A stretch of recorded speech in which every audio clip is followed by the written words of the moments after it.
Juste après les attaques du 11 septembre 2001, le président américain de l'époque, George W. Bush, a lancé l'opération Liberté immuable avec des alliés à ses côtés, débutant officiellement en Afghanistan la guerre contre le terrorisme. Sous mes ordres, l'armée des États-Unis d'Amérique a commencé à frapper et à isoler militairement le régime des talibans en Afghanistan. Mais la guerre, qui visait à débarrasser le pays des terroristes, ne semble pas avoir vraiment réalisé une différence sur le terrain.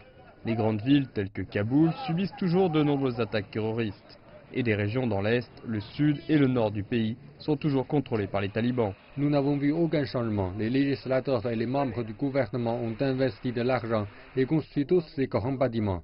Mais les pauvres sont devenus encore plus pauvres. Des chiffres officiels montrent qu'au cours du premier semestre de 2017, on dénombre plus de 1600 civils tués. Le bilan des victimes est le plus haut depuis ces 16 années de présence américaine dans le pays. Les ressources médicales en Afghanistan sont toujours limitées, bien que le nombre d'hôpitaux ait augmenté. Nous sommes inquiets pour notre sécurité. À chaque fois qu'on sort dehors, on a peur qu'il y ait une autre attaque à la bombe. Le sentiment de peur ne s'arrête que lorsqu'on rentre chez nous à la fin de la journée. Mais les combats dans le pays sont encore loin d'être terminés.